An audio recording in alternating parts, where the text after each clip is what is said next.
Today is the president of the Jackson Civil War muster, Maurice Imhoff. Hi, Maurice. Hi, how are you doing today? I'm good. How you doing? I'm doing pretty good. Got a nice new haircut today, so I'm feeling refreshed. Nice haircut, nice sharp-looking suit, very summery. I remember the the Civil War muster very well last year because that's when I had my bike crash. Oh no! Yeah, at the muster. Oh, I missed it. So no legal action is planned. All right. But that was the first muster back after, I think, what, 2 years of COVID? Three years, yeah. wow. And that was canceled in 2019, and then finally made its return last year and seemed to have a pretty good return. We had a lot more reenactors than we even expected to come. You know, when you take even 1 year off of a Civil War reenactment, people find other places to go. But I think it really speaks to the history that we have here in the Jackson community and for the reenactors to be able to help bring it back to that scale again. So I know you've got some new things planned for this year's muster. First, let's get the important details like the dates. Yes. When is it this year? Yep, so this year it is the last weekend of August, which I believe is August 26th and 27th. The camps will open up at 9 a.m. on Saturday and won't close until 10 p.m. on Saturday, and then opens at 9 a.m. on Sunday, and then closes at 4.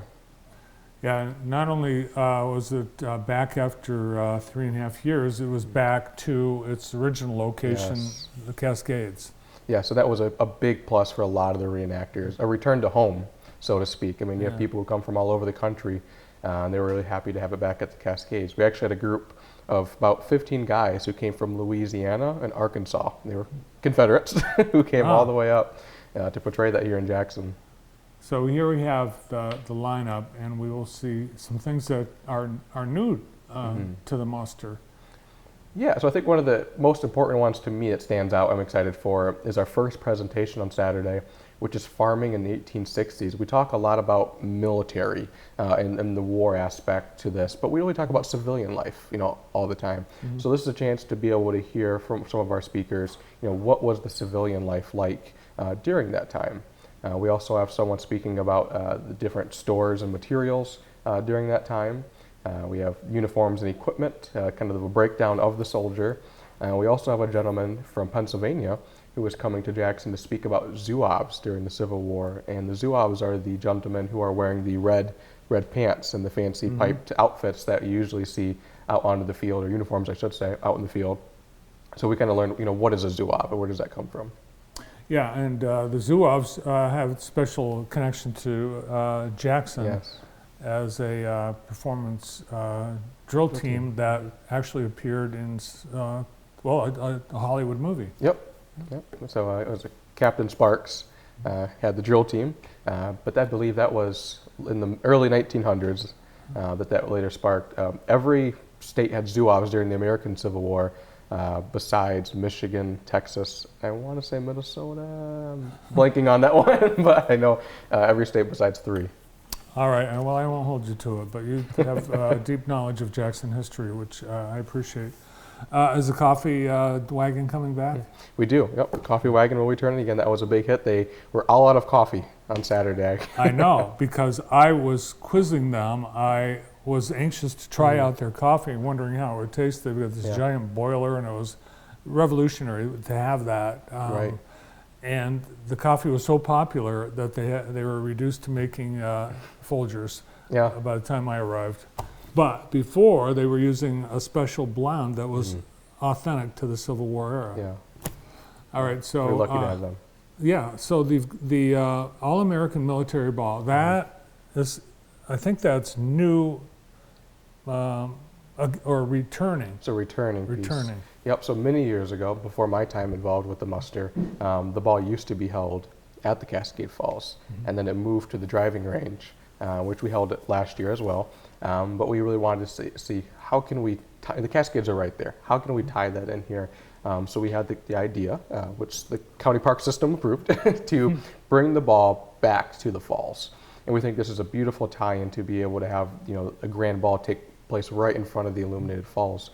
And thanks to Bailey Excavating, we're going to have some fireworks as well during that time. And the band, Camp Chase Fife and Drums, will be playing during the intermission. So is fife and drum corps music danceable? It depends on how you want to dance, which is why they'll only be doing the intermission. We have a string band who will be playing the music throughout the night there, with the the Camp Chase Fife and Drum Corps playing it during the intermission. So there's all the dancing that hadn't been invented yet. So there's period, you're going to have to learn period dancing from the 1860s. And I see in the news of the lineup, you've got fireworks sponsored by Bailey Excavating. Yeah, so we're super excited to be able to have that. I think the photographs that'll come out of that will be really nice, being able to have the Civil War dancers, and then some photographs in the background with the falls. I think will be a really beautiful scenic sight to see. So we're super excited. Maurice, you, I know, have been involved as a reenactor in this event since I think you were 13. Yep. Yep. I remember you were on our show Yes. as a middle school kid. So that's where your interest has started early. But over the last few years, there's been a national reckoning as to how we remember the history of the Civil War. How does that impact your personal connection to the Civil War muster and how the community should approach that? Yeah, I think it's really important that we have the muster, and it's part of the reason why I wanted to work hard to bring it back. We see a time in recent years, as you kind of mentioned, that we've been so divided in our country, and I think we need to look back at a time where we're so divided, where we were really shooting at each other, north and south, and learn from that time period. Learn, how we were divided, and then learn how we can rebuild.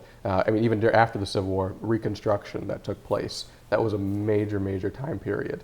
So it's important that we look at all aspects. And the Jackson community was very, very found happy to have it back. Throughout the tens of thousands of people who were familiar with the event returning, there was maybe 4 people who complained.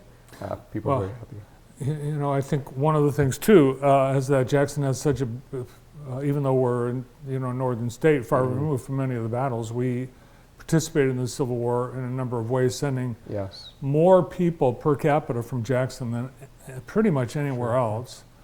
And our role in the Underground Railroad, which has become more known thanks to Linda Haas and you in the last several years, that I think a lot of people had no idea about. And the abolitionist newspapers that the community had, that while that was widely known, it's being remembered. Right. And so some people do ask, well, why are we having a reenactment in Jackson when there are no battles in Jackson? And the reason is Jackson was the hub for the Civil War next to Detroit during the 1860s. The governor of the time, the Michigan Civil War governor, which is kind of the name that they follow, Governor Austin Blair, lived here right too far from here on Lansing Avenue. He was here. So the war effort really surrounded the area. Jackson sent 2 regiments, 2 full regiments, the 20th and 26th, that trained right where True Community Credit Union is, that you just talked about not too long ago. They trained right here in Jackson and went off to fight, along with many other soldiers who went and joined other regiments. Yes, and in this very building on the 3rd floor, this was a general store, and on the 3rd floor it was a meeting room where the Civil War contingent soldiers from Jackson met on the night before they shipped out. So it's a deep history. Yeah, and so there's a lot of places like this that are part of Civil War history. All right, so we've got some things in addition to the Civil War I know you want to talk about. You've got L. Sharp Park's Beaker Series event. Yeah, so kind of just what we're talking about there is Jackson's role during the Civil War, and a little bit after as well. So on August 16th at 6 p.m., I'll have the chance to be able to speak to the Jackson community and give a lecture on Jackson and its role during the Civil War and a little bit after. So looking forward to that. We'll talk about the various regiments that left out of here, some key soldiers, and also the civilian efforts here at the home front. And then we've got 3 more after that are spread throughout the year. Yep, so we'll have Jerry, who is very, very knowledgeable on Jackson history and photographs. Dan, to be able to speak on the Native American history in Jackson County. We did a similar presentation for the Historical Society at the Jackson District Library in the basement there, and there was standing room only. It was jam-packed. And then lastly, Linda Haas will be able to have the chance to be able to talk about Union soldiers and freedom seekers and the complicated relationship that they sometimes have. All right. So for the first 20 years plus, the Civil War muster had a battle, reenacting an actual battle from the war on a Saturday and then a different one on a Sunday. And did we do that last year? Last year we did a generic scenario, so it wasn't necessarily planned. The theme was Petersburg in 1864, and we're kind of copying that same pattern because it allows all of the reenactors to get involved as much as they can. For example, if we did a certain battle where the cavalry wasn't involved, then the cavalry who travels all the way across the country and the state, then they can't play. So it makes it a little difficult. So this year we're doing the same thing. We're doing a generic scenario, but the theme, kind of the theme that the reenactors can go by, is Sailor's Creek, the 26th Michigan, which was a regiment that came right out of Jackson. So it's a Jackson story, but it allows the reenactors to be able to make different movements and attacks and such that aren't scripted. All right, so if you need anything like volunteers or sponsors or anything, Absolutely. visit your website. Yep, so we're very thankful to have Trips. Trips is our presenting sponsor this year, but we are more than happy to have more sponsors tag on, as always, and definitely volunteers. So if you know someone or yourself would like to volunteer, we will definitely be happy to have you. The whole thing is free, right? Absolutely. As it has been from day one. And back in the day when I think Jim Guerrero was the very first heading up the event. Yes. The ball, though, is there a cost for the? Absolutely not. Nope. So we want to make sure, working with our incredible sponsors, that it was free to the public as well to be able to come in there and enjoy the ball. And there's seating, as always, and it should be very good. All right, so I'm going to put you on the spot, Maurice. Okay. Before the show, you said tomorrow you're going to have an announcement, but Yes. I'm going to try to squeeze it out of you today. All right. All right.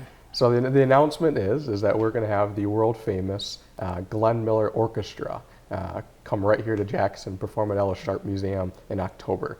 I do know the date, but I know it off the top of my head. I know it's in October, Okay. so I have to go back and look on my phone.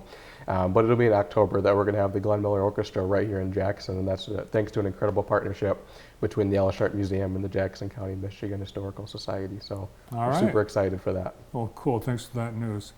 And good luck with the last few weeks of prep for Thank the you. Civil War muster. How many years now? Appreciate it. This will be the 36th year Wow. that it's been going on, and this year we have the chance to recognize, or I should say we are going to recognize, Mr. Keith Harrison, who recently passed. He was one of the founding members that kept the muster alive and started it, so we're recognizing him this year. Awesome. Well, thanks for bringing all the details to our Absolutely. viewers today. Thank you. The president of the Civil War muster, Maurice Imhoff.